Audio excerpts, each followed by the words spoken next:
அன்பானவர்களே, அன்பு வணக்கங்கள். நம்மிடையே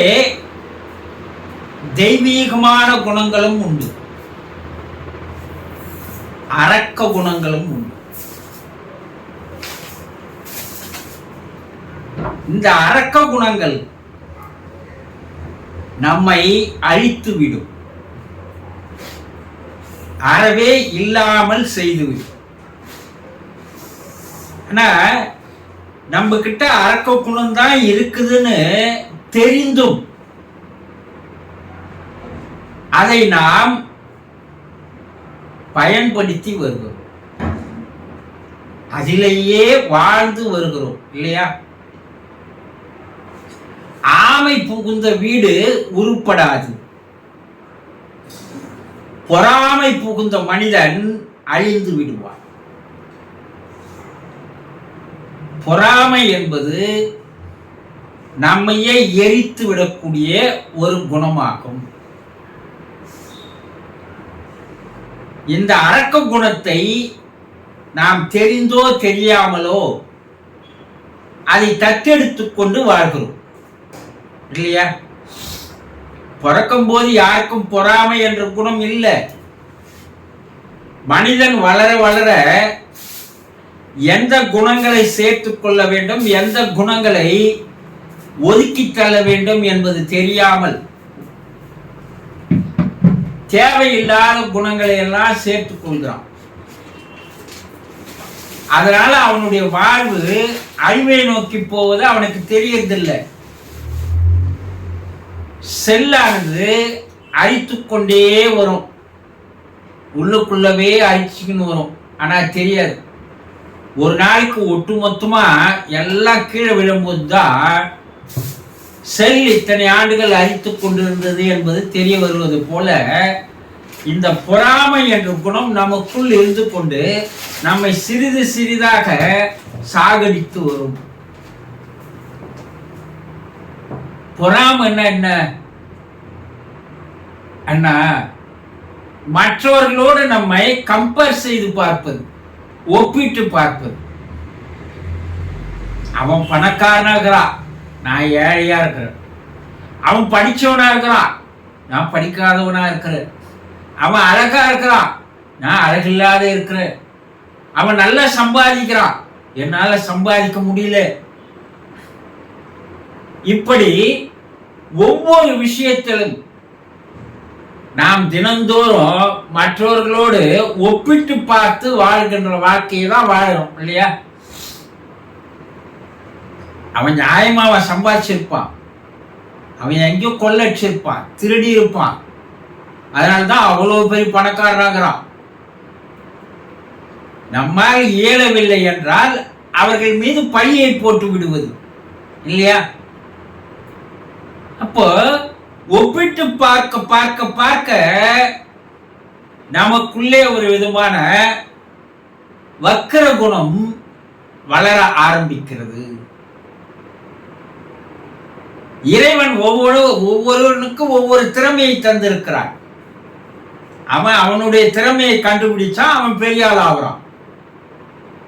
தன்னால் படிக்க முடியும் என்று அவன் நினைத்தால் பெரிய படிப்பாளியானான் இல்லையா? ஆனா நமக்குள்ள இருக்கிற திறமையை நாம் கண்டுபிடிப்பதில்லை. ஆனா நம்ம என்ன பண்றோம்?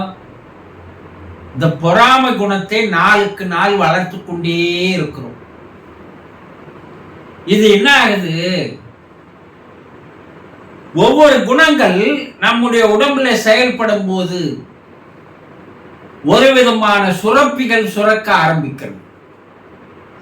நீ ரொம்ப சந்தோஷமா ஆனந்தமா இருந்தன்னா உள்ளே ஹார்மோன்ஸ் ஆனது, ஒரு விதமான சுரப்பியானது சில திரவங்களை சுரக்கிறது. அது உடம்பை மேலும் ஆரோக்கியமாக வைத்திருப்பதற்கு அது பயன்படுகிறது. சில குணங்கள், சில ஹார்மோன்கள் செயல்பட்டு சில திரவங்கள் சுரக்கிறது. அது உடம்பில் இருக்கின்ற ஒவ்வொரு அங்கங்களையும் அழிக்க ஆரம்பிக்கிறது. பல பேர் சொல்றது கேட்டிருப்பீங்க, அவன் வைத்த சில்லியே செத்து போடுறான்பா. சொல்ற இல்லையா? இந்த பொறாமை குணம் என்பது மற்றவர்களை பார்த்து வயிறு எறிவது. அந்த வயிறு எறிவது என்னன்னா, பொறாமப்படப்பட ஒரு விதமான சுரவம் நம்ம உடம்புல சுரக்குது. அது பெருங்குடலையும் சிறுங்குடலையும் போய் சேர்ந்து அந்த இடத்த என்ன பண்ணுதுன்னா அழிக்க ஆரம்பிக்குது, அரிக்க ஆரம்பிக்கிறது. இதுக்கு பேர் தான் வயிறு எரிச்சல்னு பேர். அது அனுபவத்துல சொல்றாங்க, வயிறு எரிராம்பாவ. இப்ப எந்த குணங்கள் நாம் வளர்த்து கொண்டால் நம்முடைய உடல் ஆரோக்கியமாக இருக்கும், சந்தோஷமா இருப்போம், ஆனந்தமா இருப்போம், நிம்மதியா இருப்போம். அப்ப அதுக்கு தகுந்த குணங்களை அல்லவா நாம் வளர்த்துக் கொள்ள வேண்டும். ஆனா நாம் துன்புறுவதற்காகவே நம்ம இந்த துஷ்டமான அரக்க குணமான குணங்களை நாம் என்ன பண்றோம், வளர்த்துக்கிறோம். அதுல பொறாமை என்பது அது பல குட்டிகளை போடும். என்ன பண்ணும், பழி வாங்க சொல்லும், அவன் மேல வக்கர குணத்தை வர சொல்லும், அவனை ஏமாத்த சொல்லும், மற்றவனை ஏமாத்த சொல்லும். இது பல விதமான குணங்களை குட்டி போட்டு நாளுக்கு நாள் நம்ம என்ன பண்ணுதுன்னா உடல் அளவிலும் மன அளவிலும் வாழ்க்கை அளவிலும் நம்மை கீழே தள்ளுகிறது. ஆகவே இந்த குணம் நமக்கு தேவைத்தானா? இறைவன் அவர்களுக்கு உண்டான தகுதியில் அவர்களுக்கு உண்டான திறமையின் அடிப்படையில் தான் வாழ்க்கையை தருகிறார். ஒருத்தனை பணக்காரனா ஒருத்தனை ஏழையா இறைவன் படைக்கல. நீ போன பிறப்பில் வாழ்ந்த வாழ்க்கையினுடைய விளைவு இப்பிறப்பு. இப்பிறப்பிலேயே மேலும் பொறாமப்பட்டுக்கினே இருந்தன்னா உன்னுடைய அடுத்த பிறப்பு இன்னும் மோசமா போகும். அப்ப நம்மை நாம் மாற்றிக்கொள்ள வேண்டும். நமக்கு உடல் ஆரோக்கியமா இருக்கா, மன ஆரோக்கியமா இருக்கா, போதென்ற மனம் இருந்தா வாழ்க்கை சந்தோஷமாக மாறிவிடும். பொறாமைப்படுவதால் நமக்கு தான் இழப்பை தவிர நீ யாரை பார்த்து பொறாமைப்படுகிறாயோ அவனுக்கு இழப்பு இல்லை, நமக்கு தான் இழப்பு. செவுத்துல பந்து அடிச்சா அது மறுபடியும் நம்ம கிட்ட திரும்பி வர மாதிரி நீ பார்க்கிறவனெல்லாம் பொறாமப்படும் போது அதை அவனிடமிருந்து உனக்கு மறுபடியும் வருகிறது. அவன் எந்த பாதிப்பும் அடைவதில்லை. அப்ப நாளுக்கு நாள் நம்மளையே எரிச்சு கொண்டே இருக்கிறோம். பொறாமை என்னும் தீ நம்மை நாளுக்கு நாள் எரித்து கொண்டே இருக்கிறது. கடைசியா உடல் நலம் இல்லாமல், மனநலம் இல்லாமல், வாழ்க்கை வளமே இல்லாமல் நாம் அழிய வேண்டுமா? ஆகவே இந்த பொறாமை என்ற குணத்தை தூக்கி எறிவோம். நம்மிடம் இருப்பதை மேம்படுத்தி கொண்டு சிறப்பாக வாழ்வதற்கு என்ன வழி என்பதை சிந்திப்போம். புரிந்து கொண்டீர்களா? சந்தோஷம்.